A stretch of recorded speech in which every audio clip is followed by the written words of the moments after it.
सभी सम्मानित शिक्षकगण और उपस्थित बहनों और भाइयों, आज एक साथ लगभग 3,300 करोड़ रुपए की परियोजनाओं के साथ ही बेसिक शिक्षा परिषद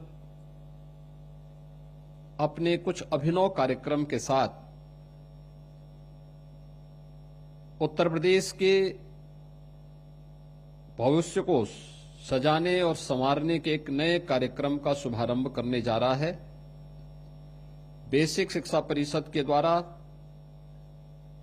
आदरणीय प्रधानमंत्री मोदी जी के यशस्वी मार्गदर्शन और तेजस्वी नेतृत्व में प्रदेश सरकार ने गत 8 वर्ष के अंदर बेसिक शिक्षा के क्षेत्र में जो आमूलचूल परिवर्तन करने की दिशा में कदम बढ़ाए हैं, इसके लिए मैं परिषद को, सभी शिक्षकों को हृदय से बधाई देता हूं। आप सबका मैं अभिनंदन करता हूं।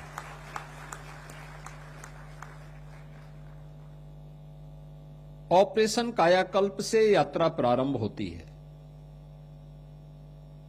और आज सीएम कंपोजिट विद्यालय और सीएम अभ्युदय विद्यालय के रूप में शिक्षा के एक नए मॉडल को प्रस्तुत करने के लिए बेसिक शिक्षा परिषद उतावला दिखाई दे रही है। याद करिए वह समय जब विद्यालयों में छात्रों का अभाव था, छात्र छात्राएं नहीं थे, विद्यालय बंद के कगार पर खड़े थे।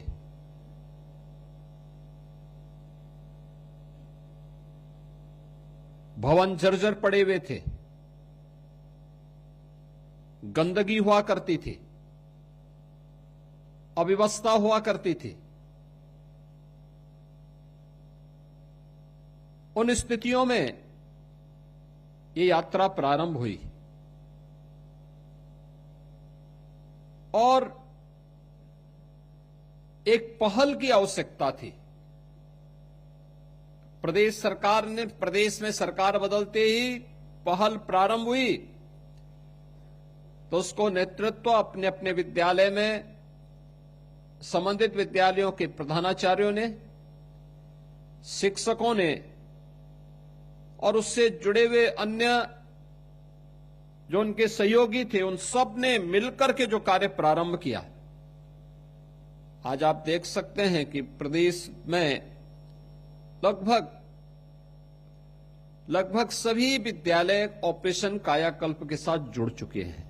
जो थोड़े बहुत बचे होंगे 2-3%, मुझे लगता है कि इस वर्ष वे भी ऑपरेशन कायाकल्प से आच्छादित हो जाएंगे।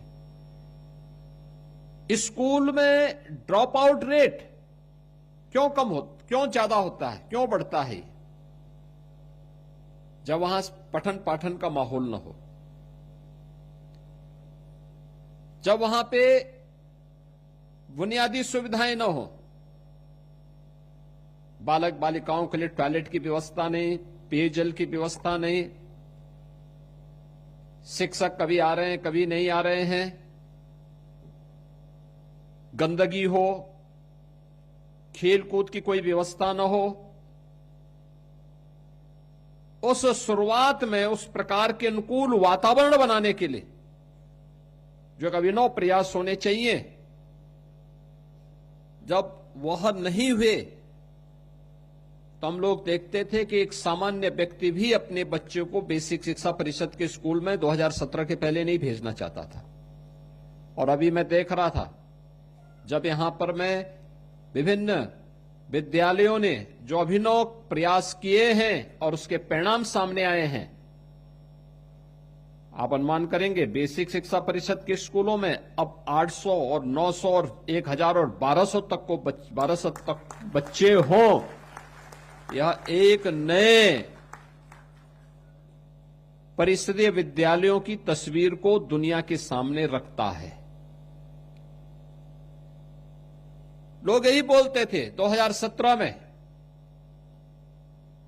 कि सब क्या हो रहा है, आप लोग दे तो रहे हैं लेकिन उसका रिजल्ट क्या है। हमने कहा रिजल्ट भी आएगा, रिजल्ट भी आएगा।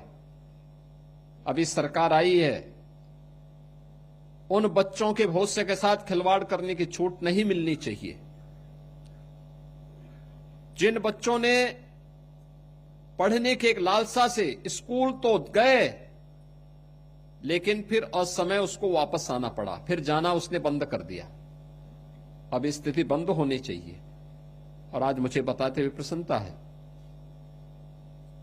इन स्कूलों में छात्र छात्राओं की संख्या बढ़ी है। आज हम सब जब इन सभी रिजल्ट, इस सभी परिणाम को हम देखते हैं तो आज मुझे लगता है कि निपुण आकलन में जो रिजल्ट सामने आए हैं, अनुमान करिए 48,000 से अधिक विद्यालय इसमें सफलतापूर्वक अपने परिणाम के प्रति हम सबको आकर्षित कर रहे हो।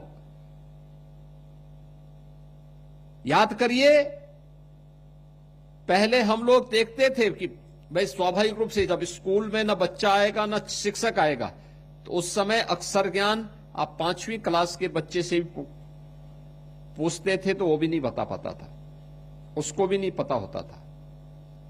लेकिन अब यह क्लास 1 और क्लास 2 के बच्चों से भी अगर आप जानकारी लेंगे तो आपको वहां कुछ अच्छा देखने को मिलेगा, अच्छे परिणाम सामने देखने को मिलेंगे।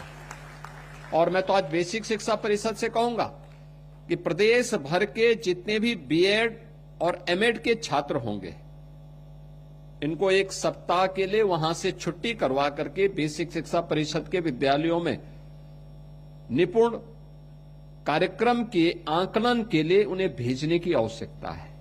उनकी ट्रेनिंग भी होगी फील्ड में, और फील्ड में ट्रेनिंग के साथ साथ वे वहां जाकर के देखें तो क्या हो रहा है और कैसे उनको कार्य करना है। दूसरा, वे वहां जाएंगे तो उन्हें स्मार्ट क्लास के साथ जुड़ने का अवसर भी प्राप्त होगा, डिजिटल लाइब्रेरी के साथ जुड़ने का अवसर प्राप्त होगा। क्योंकि इन्होंने जब पढ़ा था, याद करना है, बीएड या एमएड के जो बच्चे इस समय अध्ययन कर रहे हैं, अपनी डिग्री ले रहे हैं, इन्होंने जब इन स्कूलों में पढ़ा होगा तब यहां बुनियादी सुविधाएं नहीं थी, बालक बालिकाओं के लिए टॉयलेट नहीं रहा होगा, तब वहां पे खेल का मैदान नहीं रहा होगा, तब वहां पे अच्छी फ्लोरिंग नहीं रही होगी, तब फर्नीचर नहीं रहा होगा, तब वहां पे डिजिटल लाइब्रेरी और स्मार्ट क्लास नहीं रही होगी। आज इनमें से ज्यादातर सुविधाएं उन विद्यालयों में उपलब्ध हुई हैं, इसलिए वे जाकर के एक और इसको देखें और देख करके और फिर वहां पर यह भी देखें कि रिजल्ट क्या है। हम पहले से परफॉर्मा बना करके दें कि निपुण का आकलन किस रूप में उसे करना है, पहली क्लास का कैसे, दूसरी क्लास का कैसे, तीसरी क्लास का कैसे, चौथी क्लास का कैसे, 5वीं क्लास का कैसे, और फिर उसी फॉर्म में उसको मांगिए। आप देखेंगे रिजल्ट आएंगे, रिजल्ट आएंगे। दूसरा, हमारा प्रयास होना चाहिए कि हर विद्यालय में शिक्षक जरूर हो, छात्र शिक्षक का रेशियो उसको हम हर हाल में मेंटेन करें, हर हाल में मेंटेन करें। ये बेसिक शिक्षा परिषद जिस दिन इस प्रक्रिया को प्रभावी ढंग से क्रियान्वित करेगा, यहां पे छात्रों की संख्या बढ़ेगी। और मेरा मानना है, मैं बेसिक शिक्षा परिषद से जुड़े हुए सभी शिक्षकों से इस बारे में अपील करूंगा। आप एक शिक्षक हैं, जितनी मेहनत करते हैं, देखिए आप ही के साथ के शिक्षक हैं जिनको आज यहां पे सम्मानित किया जा रहा है, आप ही के साथ के शिक्षक हैं, इन्होंने अच्छा किया है, सम्मानित हो रहे हैं।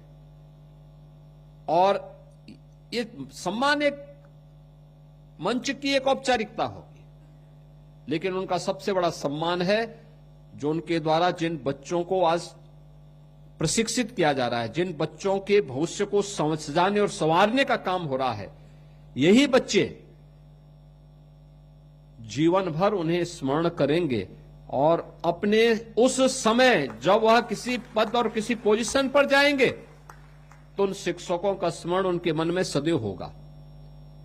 हमें अपने आप को इस रूप में बनाना है कि आप देश के भविष्य को गढ़ने का काम कर रहे हैं, उसको आगे बढ़ाने का काम कर रहे हैं। और ये महती जिम्मेदारी जो आपके ऊपर है, ईश्वर प्रदत्त जो ये आपके पास एक हथियार है, इसका इस्तेमाल राष्ट्र निर्माण के इस प्रवर्तमान कार्यक्रम के साथ जोड़िए। उसको ऐसे ही मत जाने दीजिए। याद रखना, समय और काल किसी का इंतजार नहीं करता है। जो भी व्यक्ति उसको अनावश्यक जाया करता है और स्वयं काल के प्रवाह का शिकार हो जाता है। हमें काल के प्रवाह का शिकार नहीं होना है, बल्कि इसके अनुरूप उससे 2 कदम आगे चल करके, आगे बढ़ करके जो दायित्व हमारे पास है, उस दायित्व के निर्वहन के लिए अपने आप को तैयार करना है। और आज मुझे प्रसन्नता है कि आज यहां पे हम लोगों ने बेसिक शिक्षा परिषद के उन बच्चों के लिए जिन्होंने अपना एनरोलमेंट करा चुके हैं, उन बच्चों के लिए 2 uniform, bag, books, bag, shoes, sweater, इन सब के लिए 1200 रुपए की डीबीटी के माध्यम से उन तक भेजने की तैयारी हुई है। एक साथ भेजा गया है। आप याद करिए, हमने जब आंकलन किया था, ये सभी चीजें हम अगर उन बच्चों को उपलब्ध कराते हैं, ड्रेस है, स्वेटर है, स्कूल बैग है, जूता मोजा है, स्टेशनरी है, तो हम लोगों ने जब आंकलन किया था तो हम लोगों ने देखा कि इस पे कुल खर्च होता है लगभग 900 से 1000 रुपया। फिर ये हुआ कि भाई इसमें थोड़ा सा और धनराशि बढ़ा करके देंगे तो आसानी से और भी अच्छा ले सकते हैं। उसको बढ़ा करके 1200 रुपया किया गया। और अब बेसिक शिक्षा परिषद के हर बच्चे के लिए सुविधा उपलब्ध करवाई गई है और आज डीबीटी के माध्यम से ये पैसा उन बच्चों के अकाउंट में यहां पे हस्तांतरित किया गया है। मैं इसके लिए उन सभी अभिभावकों को, सभी शिक्षकों को हृदय से बधाई दूंगा जिन बच्चों के लिए धनराशि जा चुकी है। जो बच्चे जुलाई में अपना नामांकन कराएंगे, उसका तत्काल आप वहां से नामांकन करवा करके अगर यहां भेजेंगे तो उसका पैसा भी जुलाई में फिर यहां से बेसिक शिक्षा परिषद से उनका पैसा धनराशि चला जाए। लेकिन जिम्मेदारी ये होनी चाहिए कि जिस गांव में विद्यालय है, जिस गांव में विद्यालय है, उस गांव के विद्यालय को, उस गांव और उसके अगल बगल के किसी भी विद्यालय में, किसी भी घर में कोई बच्चा ऐसा न हो जो 5 वर्ष से लेकर 14 वर्ष तक का बच्चा है, उसको स्कूल जरूर लेकर के आइए। बड़ा उपकार होगा आपका समाज पे। और मुझे लगता है कि अपने इस नैतिक उत्तरदायित्व को एक शिक्षक के रूप में हमें निर्वहन करना होगा। हम इस उत्तरदायित्व का निर्वहन करने के लिए अपने आप को तैयार करें। एक अभियान चलाएं जुलाई प्रथम सप्ताह में, स्कूल चलो अभियान का। अच्छा होगा प्रधानाचार्य आधे घंटे पहले स्कूल में आ जाए, शेष अध्यापक गांव में एक राउंड लगा करके फिर समय पे विद्यालय आ जाए। एक एक घर में पूछो कितने बच्चे स्कूल जाते हैं, कौन कौन गए हैं, जो नहीं गए हैं क्यों नहीं गए हैं, क्या कारण है। बस आपका इतना पूछना पर्याप्त है। गांव की जो आपकी समिति है, विद्यालय समिति है, उस समिति को भी इसके लिए तैयार करिए। ग्राम पंचायत को तैयार करिए। गांव में एक माहौल बनाइए। पहले दिन विद्यालय खुलने पर गांव के ग्राम प्रधान से और स्कूल की ओर से भी लोगों को कहिए कि भाई जो नए बच्चे आते हैं उनके अभिनंदन की तैयारी होनी चाहिए। ढोल नगाड़ा बजा करके उन बच्चों की तैयारी करिए, टीका लगाइए, उनको अच्छा विद्यालय में मिड डे मील उस दिन उपलब्ध करवाइए। एक माहौल दिखना चाहिए, गांव गांव में इस प्रकार का माहौल दिखना चाहिए। गांव गांव में फिर स्वच्छता का कार्यक्रम चलना चाहिए। अगर बेसिक शिक्षा परिषद गांव के अंदर किसी दिन ने कहे कि साहब स्वच्छता के कार्यक्रम के साथ हम जुड़ेंगे, कितना अच्छा मैसेज जाएगा। ग्राम पंचायत के अंदर कौन बेसिक शिक्षा परिषद करा रहा है, ग्राम पंचायत के साथ मिलकर, गांव के प्रधान भी हैं, उनके सभी सदस्य भी हैं, पूरी ग्राम सभा भी है, वे सभी अभिभावक भी हैं, क्या कर रहे हैं, सफाई के अभियान के साथ जुड़े हैं, क्योंकि सफाई होगी हमारे बच्चे स्वस्थ होंगे। गंदगी रहेगी तो सबसे पहले हमारे स्कूलों में पढ़ने वाले बच्चे उसकी चपेट में आएंगे। इसलिए इस बीमारी को ही हम दूर करना चाहते हैं। बीमारी के उपचार के बाद का समय बाद में आएगा, पहले हम उस बीमारी को पनपने ही नहीं देंगे। अगर यह संकल्प बेसिक शिक्षा परिषद भी उठा ले तो हर ग्राम पंचायत, हर नगर निकाय, हर वार्ड, सबसे अच्छा नेटवर्क तो आपके पास है, सबसे अच्छा हर गांव तक आप फैले हुए। दूसरा, अगर एक ग्राम पंचायत फैली हुई है, 2-3 विद्यालय अलग अलग जगह हैं और विद्यालय कहीं 10 विद्यार्थी हैं, कहीं 15 हैं, कहीं 25 हैं, अगर इन तीनों को मिलाकर के हम एक कर लें और तीनों को मिलाकर एक करके वहां शिक्षकों के रेशियो को ठीक कर लें, तो मुझे लगता है कि बच्चों पर भी और शिक्षा पर भी बड़ा उपकार होगा ये बेसिक शिक्षा परिषद का। क्योंकि एक शिक्षक और 15 बच्चे, क्या मतलब, 1 से 5वीं तक क्लास चलनी है। कैसे आप न्याय कर पाएंगे जब बच्चे पे ज्यादा ध्यान देना है? अगर हम उसी विद्यालय में 60 से लेकर 100 बच्चों को एकजुट करा देते हैं और उसी में 3 से लेकर 5 शिक्षक दे देते हैं, तो हर क्लास के लिए एक शिक्षक हो जाएगा। अगर कभी किसी शिक्षक के घर में कोई कार्य पड़ा, एक नहीं भी आया, तो भी 4 शिक्षक उस विद्यालय को आसानी से चला सकते हैं। और मुझे लगता है इसके लिए भी हमें अपने आप को तैयार करना होगा। याद रखना, कोई भी रिफॉर्म होगा, उस रिफॉर्म का पहले चरण में विरोध होगा, लेकिन जब उसके परिणाम आएंगे, विरोध करने वाले अपना मुंह कहीं दिखाने वाला लायक नहीं बचते हैं। और हमें हमेशा रिफॉर्म के लिए तैयार रहना होगा। याद करना, जब भी रिफॉर्म होता है, इस रिफॉर्म का विरोध होता है। कोई भी रिफॉर्म, कोई भी सुधार होता है, बाल विवाह का रोकने के लिए जब अभियान चला था, व्यापक विरोध हुआ था। विधवा विवाह विरोध हुआ था। दहेज मुक्त विवाह की आप बात करेंगे, विरोध होगा। लेकिन अगर हमें स्वस्थ समाज की आधारशिला रखनी है तो हमें इसके लिए तैयार होना होगा, अपने आप को तैयार करना होगा। 7,409 विद्यालयों को स्मार्ट क्लास, 5,228 विद्यालयों में आईसीटी लैब, 51,667 शिक्षकों को आज टैबलेट वितरण के कार्यक्रम के साथ जोड़ा गया। 503 पीएम श्री विद्यालय में डिजिटल लाइब्रेरी, एससीईआरटी के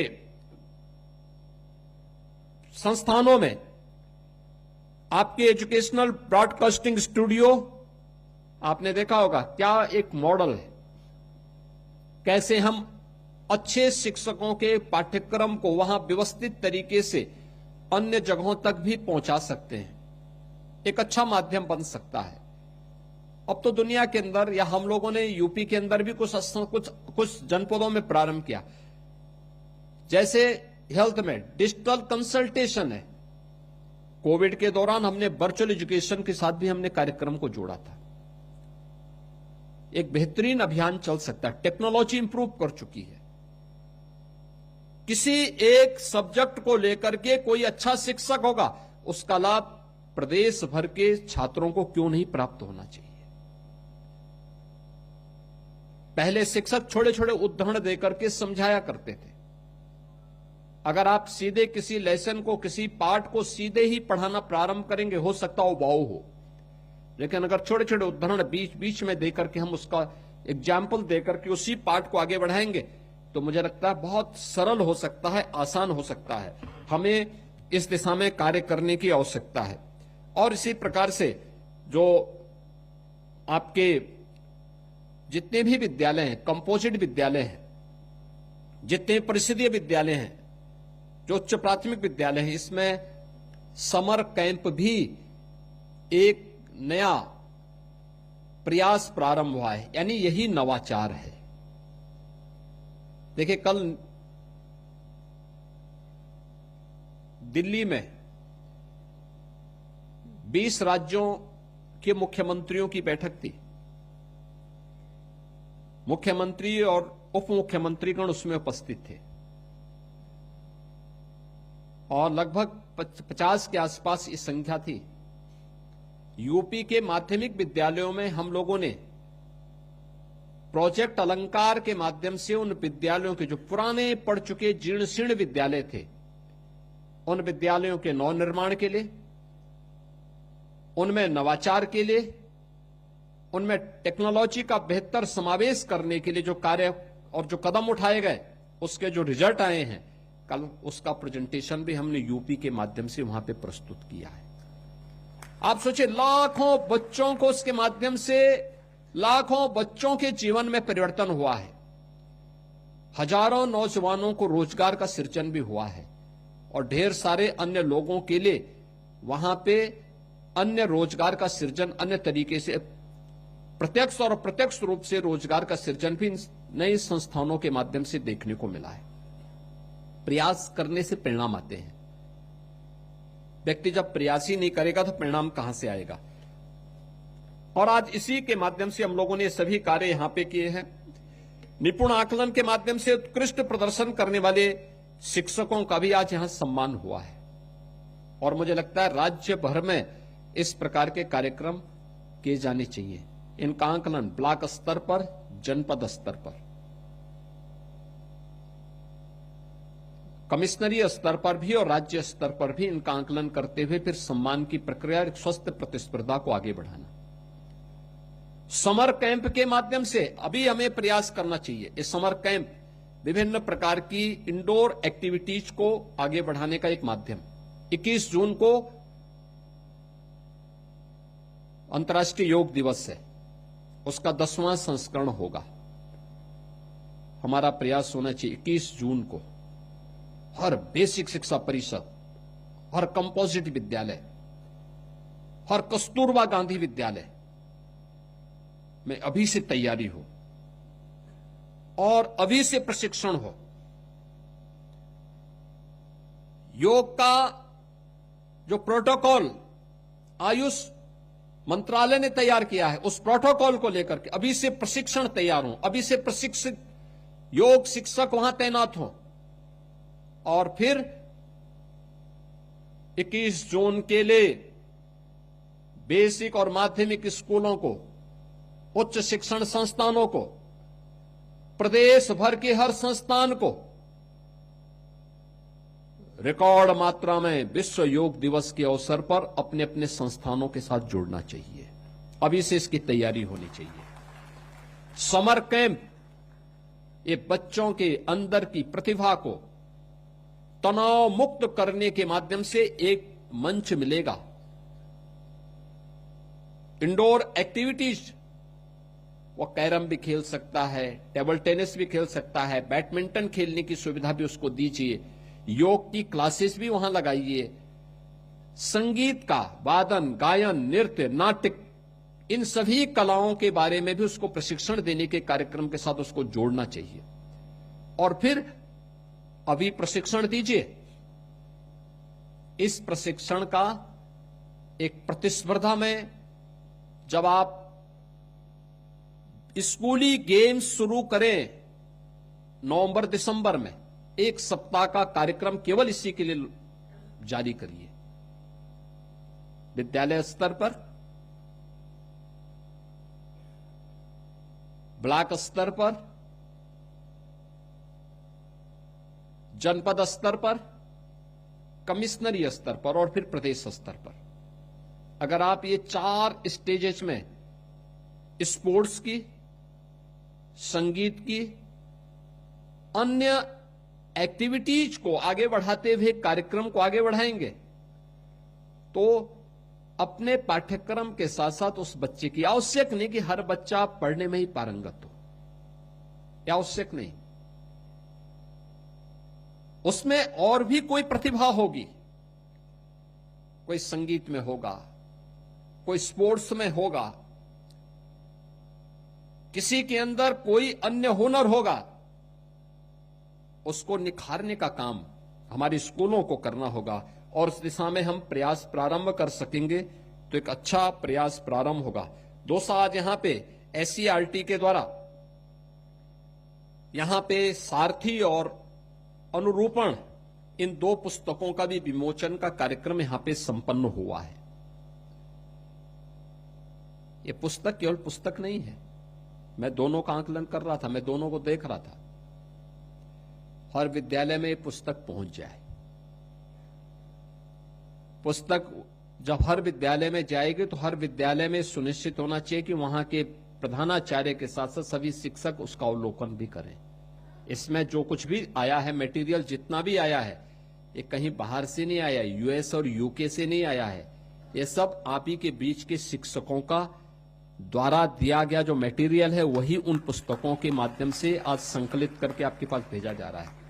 क्योंकि आप ही के बीच में कुछ अच्छे लोग हैं जो अच्छा काम करते हुए भेज रहे हैं। SCERT उसी का संकलन करके आपके पास भेज रहा है। आपको भी देखने की, सीखने की कोई एक उम्र नहीं होती है, हम भी उसमें कुछ सीख सकते हैं। यहां पे 139 उच्चीकृत कस्तूरबा गांधी विद्यालयों के जो नवनिर्मित भवन है या अतिरिक्त डॉर्मेट्री है, इसका लोकार्पण का भी कार्य हुआ है। आप सोचिए, वंचित तबके के वे बच्चे, वे बालिकाएं, जिसमें सबसे ज्यादा स्कूल छोड़ने की प्रवृत्ति थी, ड्रॉप आउट रेट सर्वाधिक था, कस्तूरबा गांधी ने एक संबल दिया, लेकिन वो केवल 8वीं तक था। हमने पिछले 8 वर्ष में तय किया कि नहीं, इसको 12वीं तक किया जाना चाहिए। आज उनके नवनिर्मित भवन लगभग सभी 746 कस्तूरबा गांधी विद्यालयों के अंदर तैयार हो चुके हैं। क्वालिटी कंट्रोल करना, वहां पे अच्छी सुविधाएं देना, वहां पे लॉजिंग फूडिंग की व्यवस्था अच्छी करना, वहां पे भी कुछ अच्छी एक्टिविटीज हो, क्योंकि ये देश के भविष्य के साथ जुड़ने का कार्यक्रम है और इसको भी हमें आगे बढ़ाने की आवश्यकता है। और 43 मुख्यमंत्री मॉडल कंपोजिट विद्यालय और 66 मुख्यमंत्री अभ्युदय कंपोजिट विद्यालय का शिलान्यास का कार्यक्रम भी संपन्न हुआ है। मैं ONGC को धन्यवाद दूंगा जिन्होंने 5 विद्यालयों के लिए हमें लगभग 150 करोड़ रुपए अभी तक उपलब्ध करवाए हैं और 5 अन्य के लिए वो देने जा रहे हैं। याद रखना, यूपी शिक्षा का एक नया मॉडल देने जा रहा है, स्कूली शिक्षा का, प्री प्राइमरी से लेकर के और सीनियर सेकेंडरी लेवल तक, प्री प्राइमरी से लेकर के, यानी आंगनबाड़ी को भी हम उसके साथ जोड़ेंगे। 1500 से 200 बच्चों के 2000 बच्चों 1500 से लेकर 2000 बच्चों के लिए एक ही कैंपस में डे स्कूल के रूप में से डेवलप करेंगे।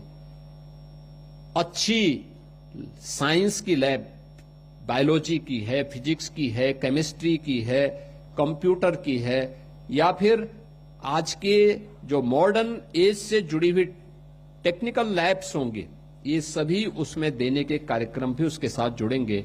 अच्छा उनके पास स्टेडियम होगा, इंडोर गेम का होगा, मल्टीपर्पज हॉल होंगे और एक अच्छा शानदार कैंपस लगभग 10 से 15 एकड़ क्षेत्रफल में उसको डेवलप करने की कार्रवाई को आगे बढ़ाया जा रहा है। और अभी पहले चरण में हमने हर एक जनपद में 2-2 विद्यालय दे दिए हैं, लेकिन हमारा प्रयास है कि अगले सत्र तक हम इसको हर विधानसभा स्तर पर एक-एक विद्यालय दें।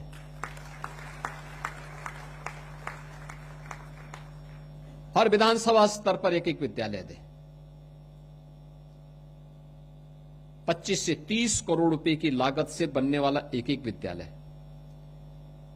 और इसमें जो शिक्षक भी तैनात होंगे, आप देखना, अटल आवासीय विद्यालय की तर्ज पर एक नया मॉडल शिक्षा का ये देने जा रहा है, एक नया मॉडल।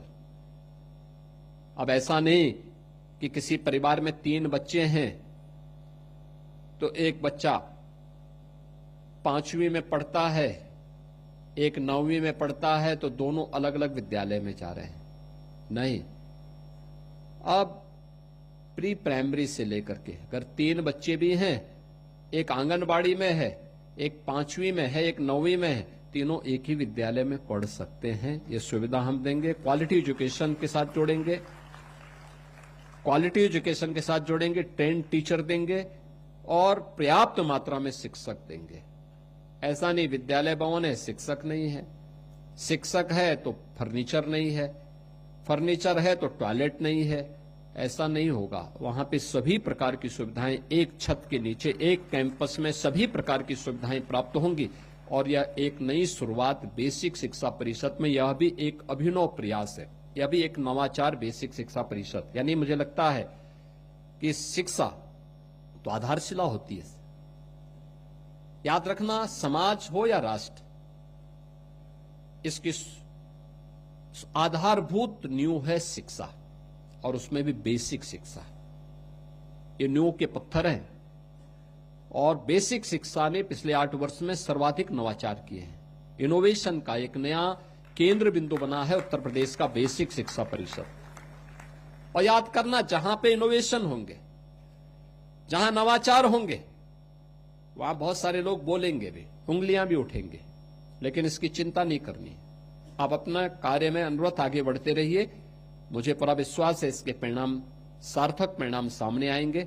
आज इन सभी कार्यों के लिए जो मुख्यमंत्री कंपोजिट विद्यालय, अभ्युदय कंपोजिट विद्यालय, कस्तूरबा गांधी विद्यालय और अन्य सभी प्रकार के कार्यक्रमों के साथ जुड़ते हुए आज जो प्रदेश भर के उन 1.5 करोड़ से ऊपर अधिक बच्चों के लिए जो 1200 रुपए प्रति छात्र के हिसाब से धनराशि जा रही है, इस धनराशि के साथ साथ यहां पे हम लोगों ने ऑपरेशन निपुण में, स्मार्ट क्लास में और अन्य कार्यक्रमों को सफलतापूर्वक अपने विद्यालयों में लागू करने वाले शिक्षकों का भी सम्मान किया है। प्रदेश भर में आज हमारे मंत्रीगण, अन्य हमारे वरिष्ठ जनप्रतिनिधिगण इस कार्यक्रम को अपने अपने ब्लॉक में, अपने अपने जनपद में, इसको आज तहसीलों में, ये सभी प्रकार के कार्यक्रम चल रहे हैं, इसको संचालित कर रहे हैं। मैं इस अवसर पर पूरे प्रदेशवासियों को, सभी छात्र छात्राओं को इसके लिए बधाई देता हूं, सभी शिक्षकों का अभिनंदन करता हूं और अपील करता हूं कि जरूर इस बात को देखेंगे, पैसा जिनके पास पहुंच जाए उनकी uniform, bag, books, shoes, socks अनिवार्य रूप से आप उनके अभिभावकों के साथ बैठक करके उसको बनवाने की तैयारी जरूर करवाएंगे, इसको जरूर करवाएंगे। ये पैसा बच्चों के लिए है और इस पैसे से उन बच्चों के लिए यूनिफॉर्म जरूर बन जाए, उनके जूते मोजे जरूर आ जाएं, उनके बैग जरूर आ जाएं। या आप अभिभावक के साथ बैठक करके या सामूहिक रूप से विद्यालय स्तर पर प्रधानाचार्य और घर घर जाते समय शिक्षक भी प्यार के साथ उन अभिभावकों के साथ व्यवहार करते हुए समझाने की आवश्यकता है कि देखो बच्चे के लिए पैसा आया है, आप उसको बच्चे की उस पर खर्च करिए जो पैसा, और फिर सर्दियों में स्वेटर भी आ जाए, ये भी सुनिश्चित करवाएंगे। तो ये सभी कार्यों के साथ अगर आप जुड़ जाएंगे तो आपका बड़ा उपकार होगा शिक्षा पर भी, और आप अपने उन नैतिक उत्तरदायित्वों का निर्वहन ईमानदारी पूर्वक कर पाएंगे जिसके लिए एक शिक्षक से समाज अपेक्षा करता है। आज के इस अवसर पर एक बार फिर से मैं आप सबको हृदय से बधाई देता हूं, बेसिक शिक्षा परिषद को धन्यवाद देता हूं और विश्वास करता हूं कि नवाचार और शिक्षा की गुणवत्ता को बनाए रखते हुए बेसिक शिक्षा परिषद निरंतर प्रयास करेगा। आप सबके प्रति मेरी मंगलमय शुभकामनाएं। धन्यवाद। जय हिंद।